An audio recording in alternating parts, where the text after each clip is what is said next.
is all about creating legendary entertainment experiences. At the heart of those experiences is great storytelling.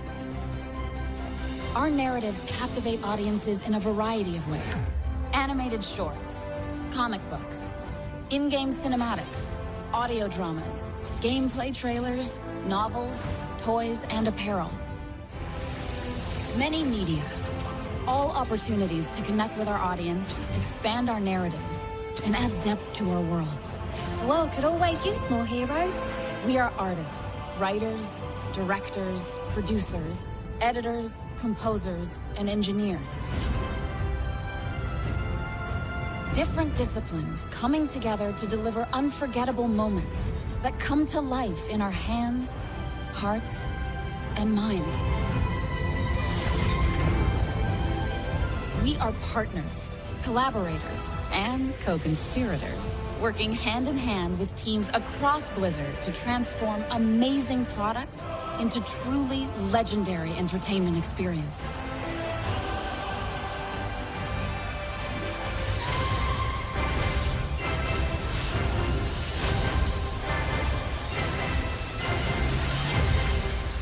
We are story and franchise development. Welcome to The Writer's Room, building the worlds of Blizzard. Hello. Good afternoon, BlizzCon 2019. Good afternoon, everyone at home watching us as well. We are Story and Franchise Development. The people on this stage with me today are my coworkers. We are the Storytellers. We are these fine people in happy times working on creating story and creative development. We have the Writer's Room, where we craft story. It's the room where it happens. It's the room where every cinematic that you saw yesterday started. And I'm Timothy Loughran. What do I do with this wily group of people here? I am the story producer, which means I am sort of the captain of the story room, kind of leading the charge, helping to get the story with the game team of what cinematic we're going to tell, what story we're going to tell. I kind of run the room with the game team, and we kind of take their ideas, we take our ideas, we kind of mishmash them all together to eventually come to a script that's polished that we send on to storyboard. And to speak further to that, I came up in, where I came from was film school, and I worked in sort of visual effects and animated films, working on such gems as, if you saw this, Eight-Legged Freaks was the first movie I ever worked on as a production assistant.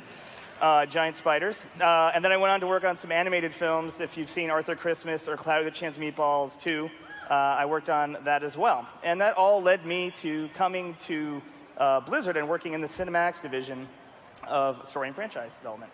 I'm going to kick it over to Maddie here, who this is her first year working in lore. Why don't you tell us a little bit about that, where you came from? Yeah. And this is Tim, by the way. You never introduced yourself. I did. You did. I totally Timothy? missed it. Probably.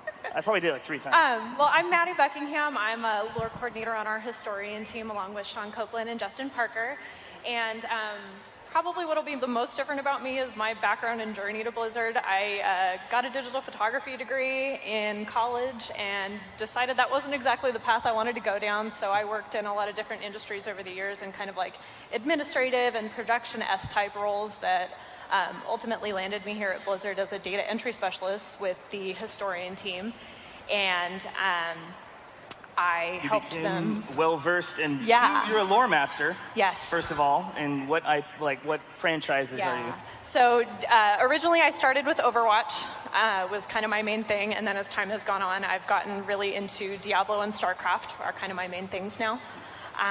And I got to do a lot of work on some of the projects we'll be talking about today with the StarCraft comics and a lot of the art books. So. You'll find out later that lore is pretty integral to our story rooms. We'll get into that when we get to that slide. This gentleman here. Hi, my name is Jeremiah Johnson. I've been with Blizzard for almost 17 years now. It goes by real fast. I'm one of the project directors, or cinematic directors, at Blizzard. Most of the shows that I've done have been in the HEARTHSTONE or Overwatch worlds. Some of the work that you might have recently seen from this year would be yesterday's Descent of Dragons cinematic, Saviors of Uldum piece from earlier this year. the Sigma origin story. And going back even further, there was I originally did the Widow Tracer Alive piece and the 76 in Mexico Hero cinematic.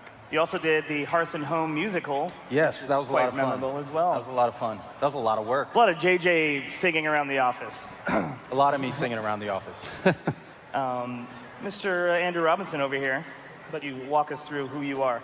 Hello, I'm Andrew Robinson. I'm one of the writers in creative development. Much of what I do is screenwriting for cinematics and script writing for comics, short stories here and there. I co-wrote the Overwatch 2 cinematic that you saw yesterday. I've written a number of the Overwatch cinematics, World of Warcraft cinematics, STARCRAFT, Heroes of the Storm, a couple of the Hearthstone pieces. Yeah. What did you do before you came to Blizzard? I'm sorry? What did you do before you came to Blizzard?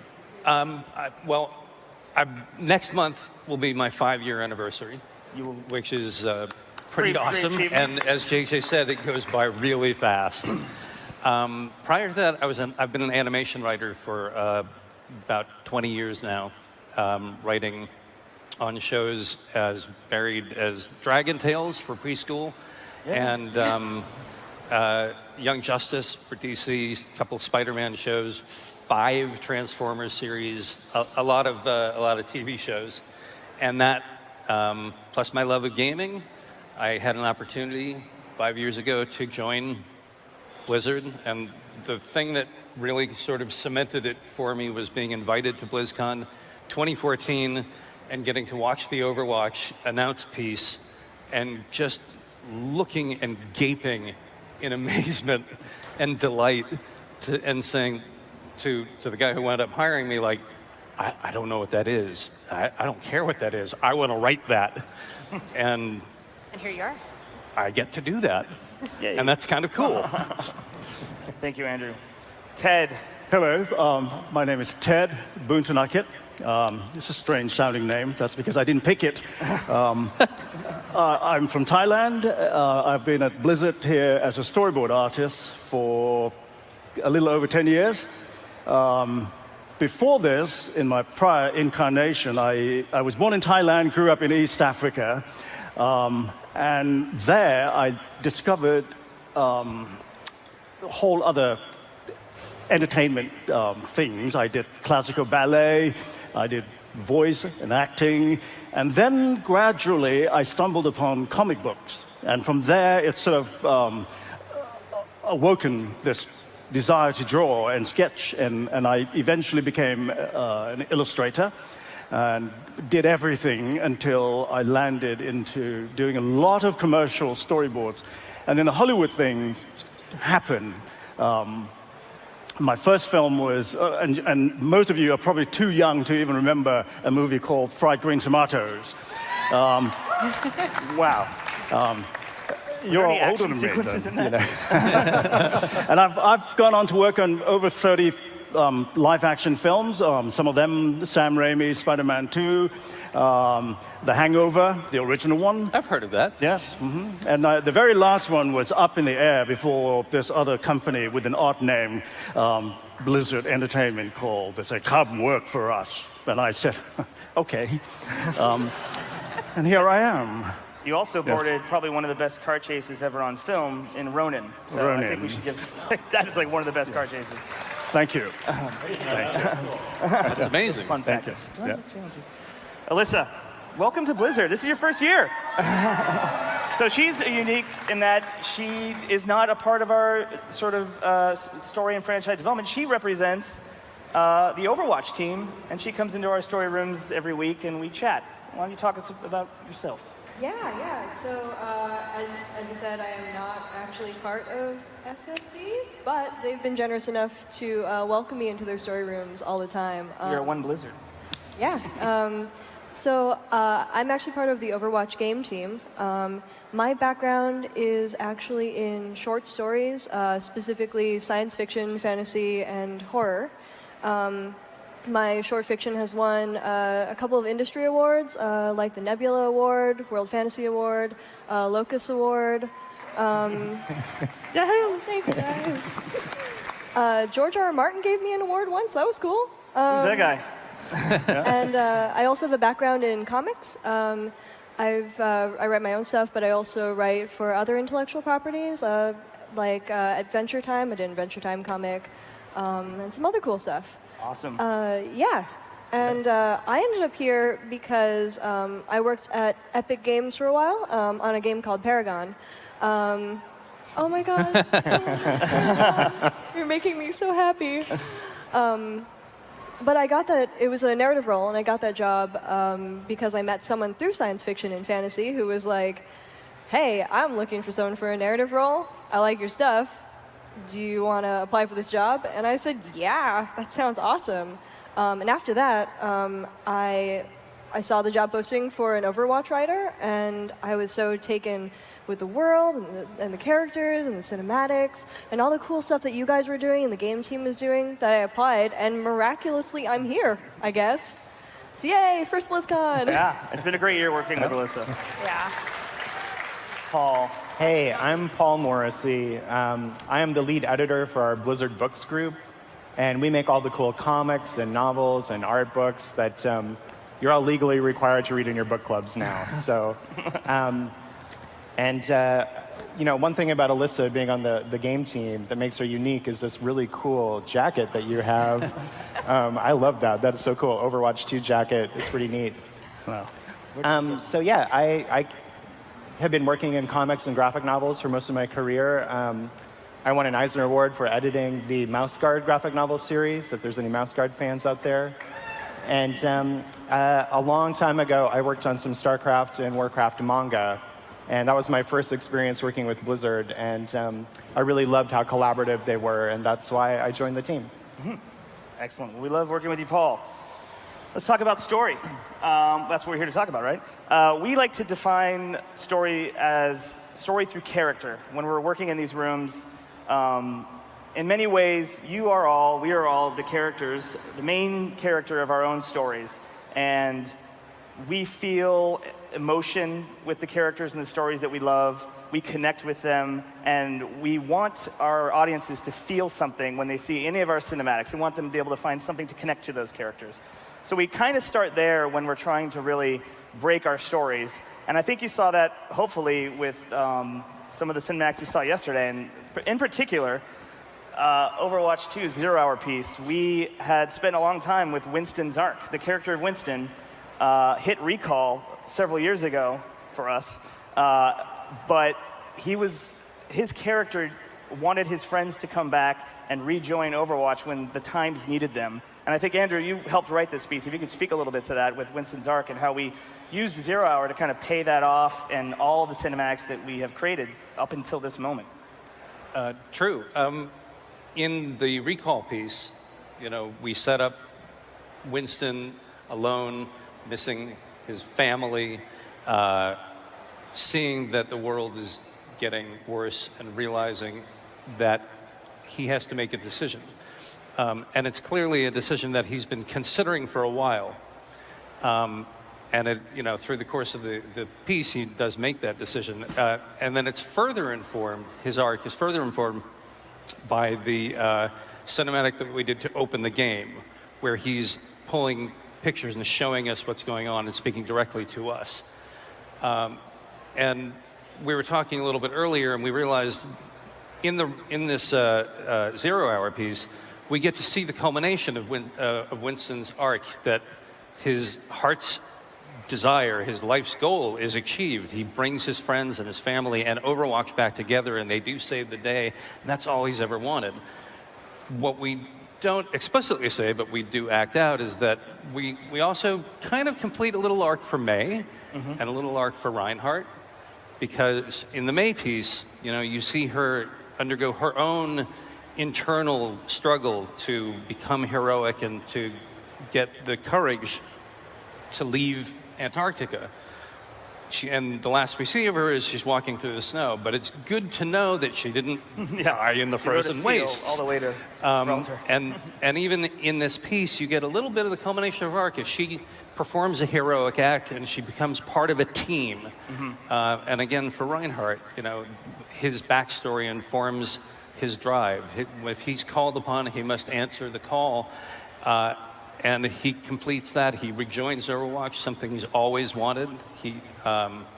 Lore says that, you know, he felt that he had been pushed out early. So this is the culmination of his live stream to resume that. Ironic that you happen to write those two pieces as well, isn't it? I'm sorry? To talk about them. We wrote the May piece and the Reinhardt piece. Yes, I did. We also, 2019, we also finished an arc with a character that actually was birthed out of our story rooms like 2 years ago, I think, when we worked on the Battle for Azeroth cinematic. And Alex, we wanted a signature character for the Horde, and Sean Copeland threw out SAURFANG. And we're like, let's put SAURFANG in there. We've talked about it actually on the last two panels that we've done the past 2 years. And it was funny to talk about it last year, knowing that like we had already shipped the story that you were going to see for the 8.3 cinematic, where SAURFANG fights for the Horde to his death to fulfill getting his Horde back to where he believed it should be. And that was, you know, that was really an interesting challenge. Like 30 minutes of content for SAURFANG's arc to be completed. It was a challenge. It was a fun challenge, and I hope you all experienced a lot of emotions watching that. Let's talk a little bit about collaboration. We work with the game teams. Alyssa, this year you came to us to work on a new, unique character that you were going to put in the game. Actually, you did it with Baptiste, but there's one in particular that I wanted to focus on today, and that was the story of Sigma. Can you walk us through sort of that, when you came to us, what you needed, how we helped? Yeah, sure. Sigma's deal is that on the game team, we were like, we have a gameplay need. We really need a new tank with a shield. And so we were like, due to some other circumstances, there ended up being, like, we had a little less time than normal to, like, develop this hero. So we were like, okay, we're really going to have to pick this up. So we were like, here's this guy. We knew that he was going to be an astrophysicist. We knew that he had gotten his powers through a scientific accident where he opened a black hole for a hot second. And we knew a couple other pieces of his background. We knew he was Dutch.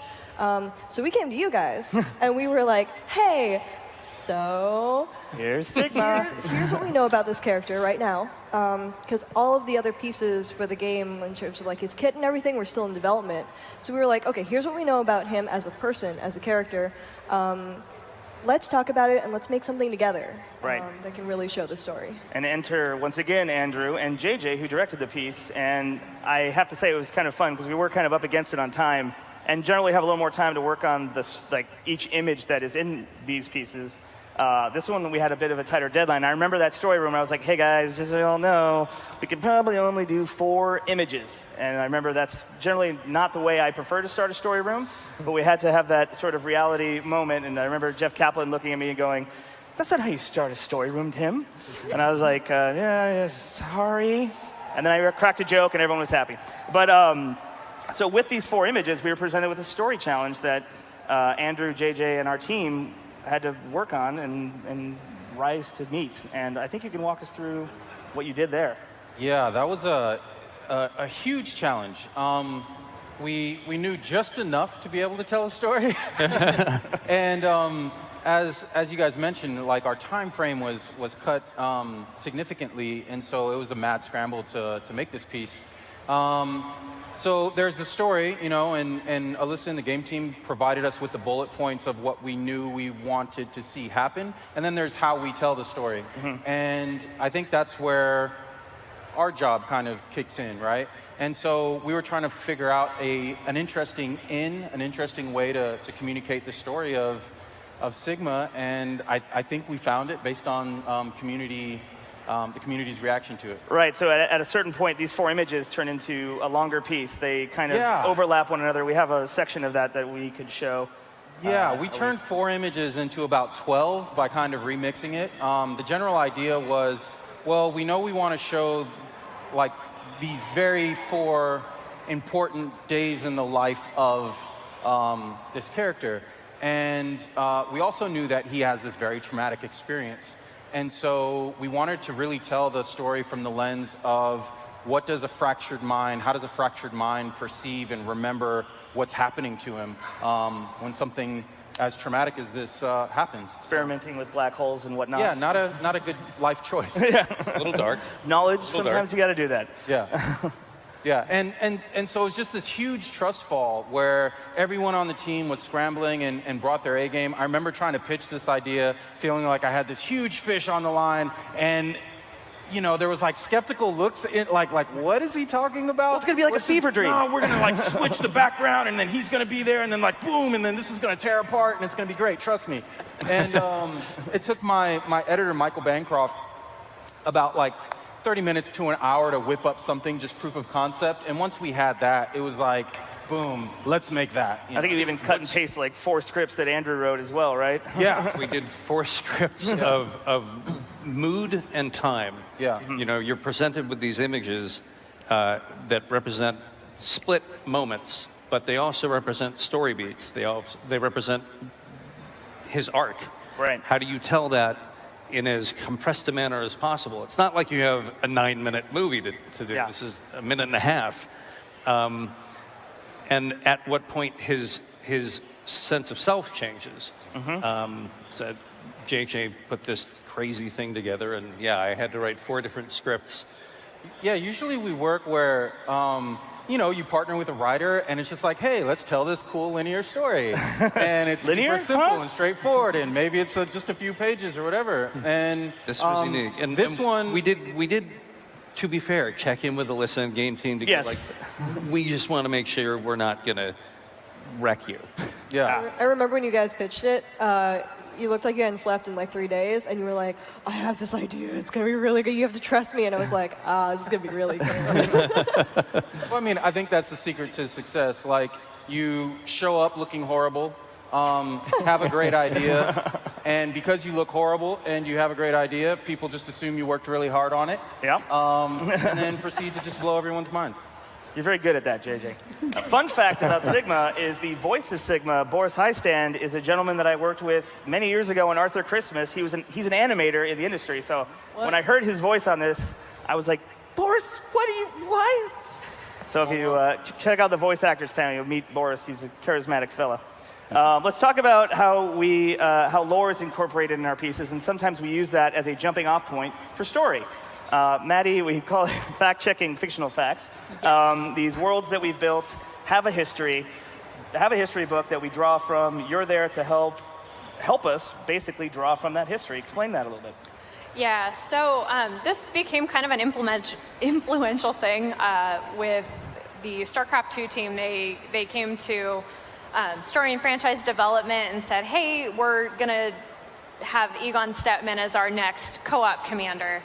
And in the War Chest comics, which is in the game, you have these unlockable objectives, and you unlock these. So this was a 3-story arc. Paul, correct me if I'm wrong. Yep.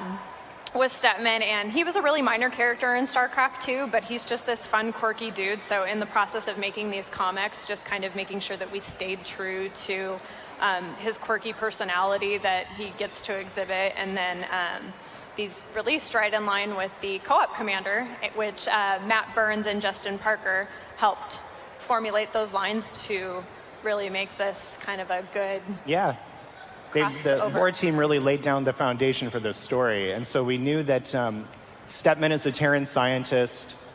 He's on a planet called Belshir studying terrazine gas, which can enhance psionic abilities, but it also will make you pretty much go crazy if you have too much exposure to it. Yeah. So he's hanging out with Rayner's Raiders. This stuff goes down. He basically gets accidentally left behind. And so we knew that in the co-op mission that he's no longer on Belshir. So what we do on the book side, and what is a great thing that we bring to these stories, is we fill in those gaps. So for this particular story, we said, hey, it would be really cool to kind of do a Apocalypse Now meets Castaway story. and really have our main character be this mentally deranged character who's like high on terrazine. And it's a real fun departure. We have a very comedic character, but we, thanks to the lore team, we have this foundation that feels very STARCRAFT. And it nicely builds it out for further lore with this character in the future, right? Yes, yeah. Further lore, further tech. Yeah. Well, let's talk about some of the other books you're working on. Here's a fun one. Walk us through this one. You're collaborating with So this is really exciting. This is the first Overwatch young adult novel. This is actually, we're debuting the cover here at BlizzCon. And I am super excited about this book. I think this book really exemplifies what we do, which is, we want to have our books expand the lore of the games, and we also want to highlight characters and stories that we might not be able to feature in the game. And we really wanted to shine a spotlight on Efi, who's the preteen super genius that created Orisa. And we thought it'd be really fun to sort of figure out who Efi is, why she's motivated to build Orisa, how she builds Orisa, and sort of explore the challenges along the way. Yeah. And one of the challenges that we had is we wanted to find the right author for this book. And so we're really lucky to land on Nikki Drayden as the writer for this novel. She has written novels that feature a lot of Afrofuturism, so we knew that she would be able to flesh out NUMBANI as a location. She's also like a super genius, like Efi. She's a systems analyst who understands coding and robotics. She's also a woman of color who loves science from a very young age. So she had this built-in affinity for Efi and this identification with that character that really shone through in the book. When does that book come out? It comes out in May of next year. Nice. You also worked with Alyssa this year on a short story for Baptiste that we have online. Yeah, this was super fun. So on the game team, we don't always get to tell. We don't always get to tell all of the stories that we want to tell in the game at the moment that you're playing them. So it's really exciting to get the chance to also tell a story outside of the game. And What You Left Behind is a short story about one of our heroes, Baptiste. His whole deal is that he is a combat medic who used to work for Talon, like the bad guys, until he realized that things were getting really shady, and then he was like, I gotta go. So that's Baptiste's deal. He occupies a sort of morally gray area, and Jeff and Michael came to me, and they were like, hey, can you write us a story that pushes his story along a little bit more so that if he maybe joins Overwatch in the future, we get some of that trajectory. And I was like, yeah, let's do it. So What You Left Behind is about what happens when your past catches up to you and says, hey, buddy, let's go for one more mission, and after that, I might not let you go. So it was super fun. And Paul and his team saved my life because when you're like 8 drafts into a story, you don't always remember what exactly is in it because you've just been looking at it so long, and you're like, are these pieces from draft 1? Are these like the most, like, do they still make sense? Are the pieces from draft 8? So you guys helped, and it was just, yeah, it's nice getting those fresh eyes. So good. I love that short story. It made me like, I remember finishing it and being like, oh yeah, I'm all in on Baptiste. He's like my new favorite character. Yes.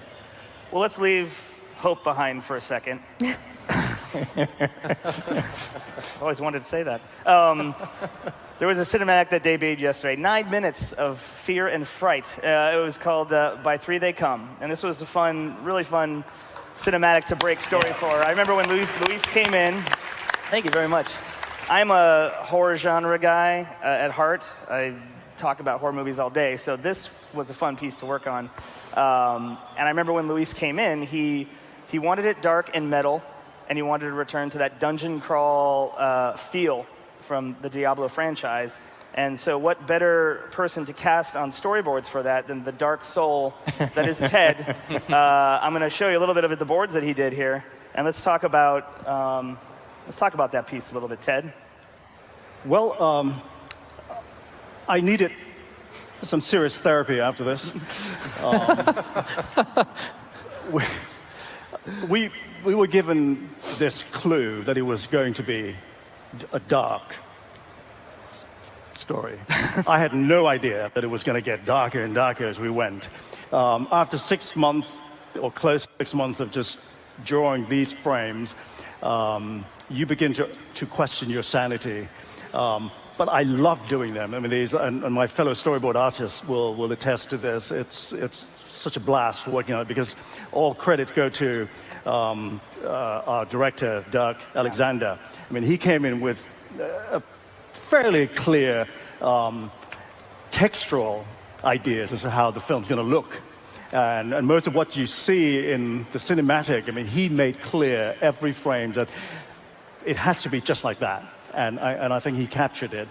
But it's a lot of fun. I mean, why wouldn't you enjoy, hacking at ghouls and demons? Right. You didn't have much. I remember when it came to you, like, generally when we have a story room, we have a board artist in there as well, like, working with us as we're kind of fleshing out the story in sort of these breakout sessions. And we always have a board artist there kind of just drawing as we flow story through. And we get some good caricatures of someone like me out of that, which I wish I could show, but I can't. Right. But then you also get some of these dark, demented images that and you didn't even know what you were working with as far as an environment. We hadn't built that yet. Right. And so you got to kind of help create that. A lot of it was made up during the storyboard sessions because really we didn't have the model built. So what's it going to be like? Is there going to be columns there? Well, let's throw some in. Is it a temple? Is it a graveyard? Is it indoor, outdoor? We had no idea. But I can tell you this, that whatever you saw in the cinematic is tame compared to what we actually do. So I'm assuming that some of you have seen it. Yeah, Go ahead. I think going forward, we're going to be seeing more of this. Yes, yeah. I think I'm excited about this franchise, really, and what it's going to do forward. And we go back to character. As we wrote this story, our cleric character, who just wants knowledge, everyone else wants treasure, he gets knowledge at the end of this piece in a just horrific way, but he gets the knowledge he was seeking. And for me, one of the fun parts of developing this story was that moment where he is almost in tears that he received the knowledge that he had sought out to get. It was really an exciting piece for that, and you brought a lot to it, man. Thank you, thank you. Well, I think part of the thrill of this is we know how short or how long, how many minutes we have to play with. Yeah. And every character, I mean, whether it's one or, in this case, 4 or 5, we as cinematic team, we try to inject as much personality and substance into each of the characters. And I think that adds a lot of weight and substance to the cinematic itself. Yeah. So let's leave the dark evil realm of Diablo Sanctuary, and let's talk about an achievement that my friend JJ did this year. We had 3. We normally do 1 announcement cinematic for every Hearthstone piece when we build those the announcements with the game team. We had to do not only a teaser and an announcement, but also a PvE announcement for each of the 3 expansions this year. And by PvE, it was sort of the non-PvP, you're playing like the level, the adventure, the solo adventure. So a unique challenge for someone that is used to just doing 1 a year. Yeah, it was, we actually spoke about this at length yesterday in another panel telling a year-long narrative for Hearthstone. If you haven't had a chance to check it out on your virtual ticket. But it was quite a challenge. We did more cinematics this year for Hearthstone than I think we've ever done in a single year. 9. 12 total. 12? Oh yeah, and then we had the teasers for the individual League of Evil people. The first block got 3 extra teasers. Yes. So you revisited the League of Explorers. But JJ did that announcement a long time ago, which had the fantastic 1920s newsreel footage, and then the sort of the Elliot Ness and his untouchable sort of like type voiceover that I just love to impersonate. That transatlantic accent. Revisited them in the Saviors of Uldum. Yes. And you're having to come up with a song. What are the key ingredients to something like that? Well, when I met with my composer, Sam Cardone, we sat down together and I said, Sam, there's 3 things we absolutely have to put in this song for it to be right, to live up to the expectation of what reintroducing the League of Explorers should be. What were those? That first thing, my friend, is synth drums. Oh, wait, synth drum's supposed to play here. I'm just going to do it. The second thing that you I'm going to need do this whole thing now. is a bullwhip. That would play here? You guys are going to love this. This is going to be the best one. The last thing you need, and that we got in, was the cry of an eagle. Wait, is that like One more time. Does you all get to do the cry of the eagle? Yep. That's okay. impressive. There's a That's whistle. impressive. I heard it. Yeah. Well, So yeah, my composer and the incredible sound team that we work with, man, we actually, I actually have to give a quick shout out to them because this has been so much work this year, right. And it would not have been possible without Caroline Hernandez, our sound producer, Derek Duke, our sound director, and everybody that just, we partner with. it was a fun challenge, and everyone, and you made it enjoyable. I mean, I have to ask, can you explain this Flexplosion? I don't think that needs explaining, Tim. Yeah? I think that's pretty self-explanatory. This is a fun sort of GIF to ask, GIF or GIF, to be created for something like this. I think it goes back to what I mentioned earlier, right? There's the story, right, and then there's how you tell the story, and character, character, right there. I mean, I think Reno character is one right of there. Is fantastic. I'm a Sir Finley a little bit, but Reno's my spirit animal. Yeah. And you drew some inspiration from this, right? To get this, some pop culture inspiration? Oh, absolutely. I mean, if you're going to steal from the best, right? Yeah. So you did the best Van Damage you could.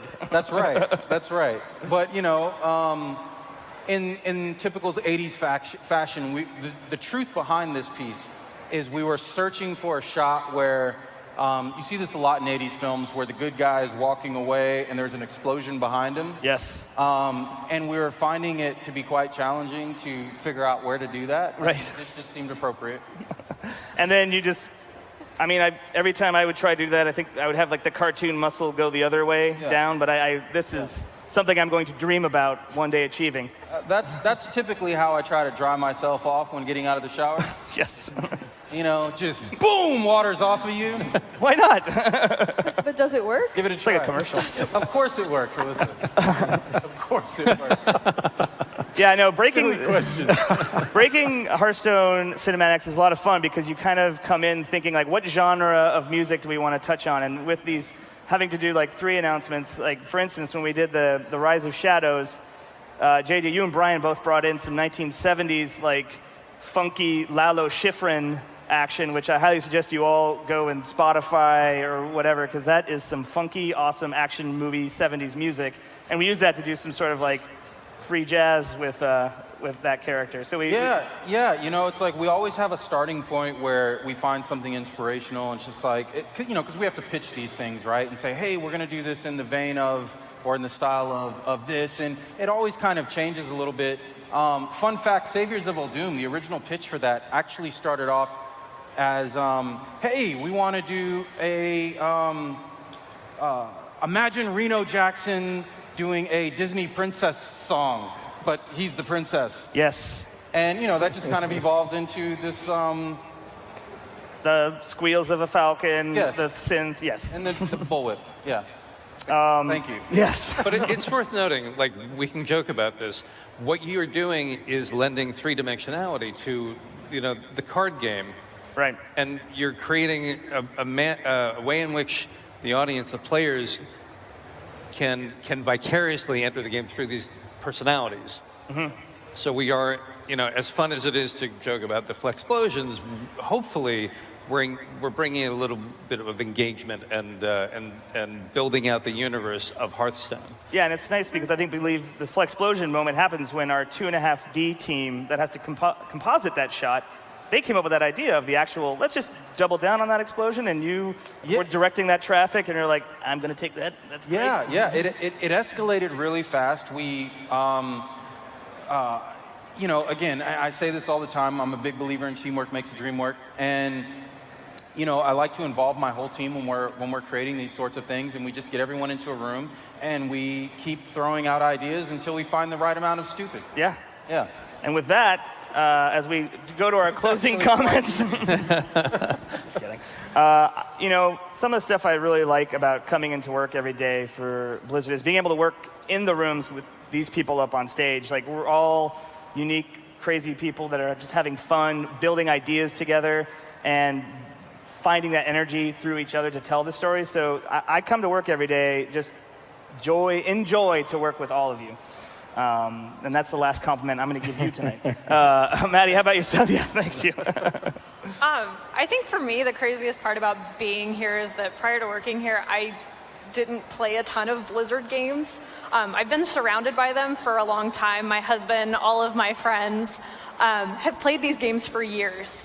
And just over time now, as being on the historian team, I've gotten lore by fire hose, which I know I've done to a couple of you now, and I'm so sorry.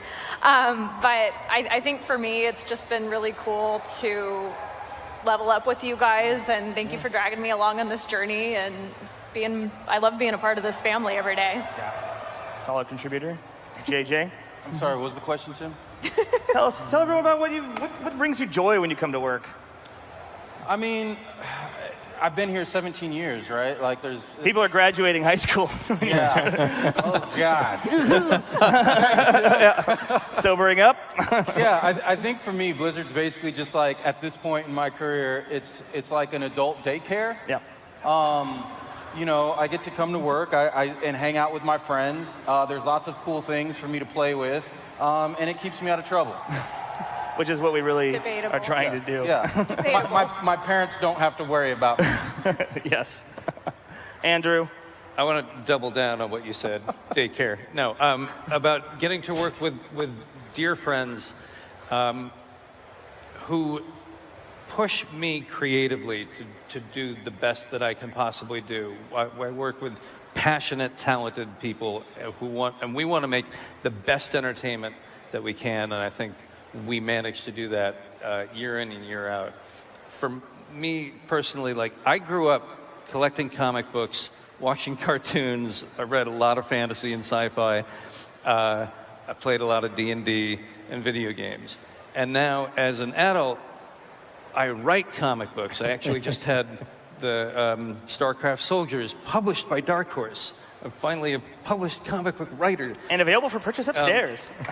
I write animation that gets seen by millions of people. I have to play video games.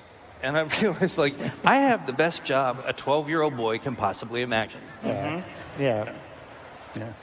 Well, as a storyboard artist, and I can attest to the fact that I've worked in the Hollywood system for 30 years or so, there's really not a lot of room for you to explore as much as you think. I get shot lists from directors, and then I just mechanically sketch them out. At Blizzard, you have just ample latitude to explore and explore and explore. And I get to, it's a requirement that I get to pretend to be, in varying degrees, each of these folks up here. So, I mean, what more can you ask for? Yeah. What's first BlizzCon? Yeah. First year. We did it. Honestly, I love learning new things, and I feel like I learn new things every day. So whether it's like game writing stuff or just being in the room with you guys and picking up all the stuff that you're doing, or getting to work in a medium that I'm really comfortable with, like short stories, I'm always learning something new. And if I'm learning, I'm having fun. So, yeah. Thank you. Paul? Yeah. What do you want to say? Well, we talked about characters and collaboration quite a bit. And for me, I love all of these characters that I work with at Blizzard. And I love how we collaborate. Honestly, I've never worked anywhere where we can take the smallest, like flimsiest idea and get people together in a room for a couple hours and leave that room with a fleshed out story that we're all excited to tell. Yeah. And we do it without any ego, and we do it for the greater good of that story. And that is really unique, and that's what I love about Blizzard. And really, we do it all for you. Thank you so much for coming out today, everyone. Thank you. Really appreciate it. Thank you for watching at home. Have a great rest of your weekend here, and enjoy your day. Take care. Happy BlizzCon. Thank you for attending the Writers' Room, Building the Worlds of Blizzard.